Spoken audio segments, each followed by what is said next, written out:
Buried alive, a city under siege, Snowmageddon, blizzard of the century.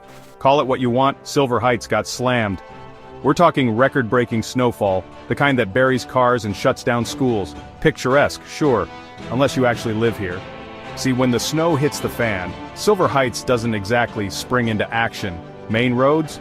Sure, they get plowed eventually, but venture onto the side streets, the ones where, people actually live, and you'd be forgiven for thinking the city had simply given up.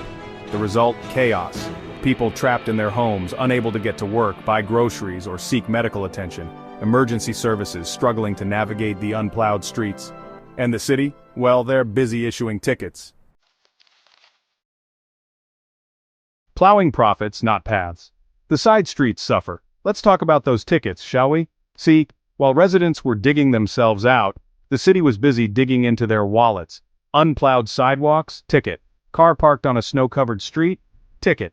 Didn't shovel out your mailbox in time for the mail carrier who couldn't reach it anyway because the street looked like the Arctic tundra? You guessed it, ticket.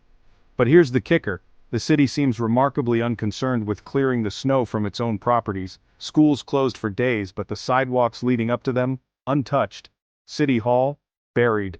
It's almost like there's one set of rules for the residents and another, far more lenient set for the city itself. And who benefits from this discrepancy? Well, let's just say the mayor's brother-in-law owns a towing company that's had a very profitable couple of weeks. Funny how that works out, isn't it? Cashing in on chaos fines, favors, and a family affair. Remember that towing company? Turns out they've got a nice cozy contract with the city to tow all those inconveniently parked cars. And guess what? That contract doesn't have one of those pesky competitive bidding clauses. Just a handshake agreement and a whole lot of taxpayer money going straight into the pockets of, shall we say, close associates of the mayor, but the corruption doesn't stop there.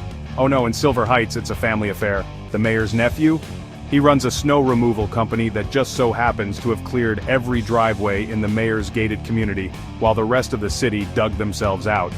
And the mayor's niece? She's a lawyer who specializes in, you guessed it, fighting parking tickets. It's enough to make you wonder if they prayed for this blizzard, just so they could line their pockets with the city's misery.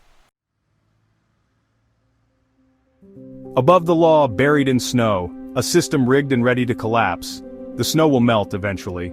But the stench of corruption in Silver Heights? That's going to linger a lot longer. This isn't just a few bad apples, folks.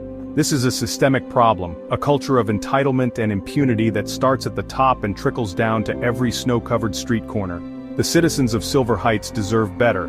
They deserve a government that prioritizes their safety and well-being over lining their own pockets. They deserve accountability, transparency, and maybe, just maybe, a mayor who understands that his job is to serve the people, not bury them in fines and indifference. The snow may have stopped falling, but the fight for justice in Silver Heights is just beginning.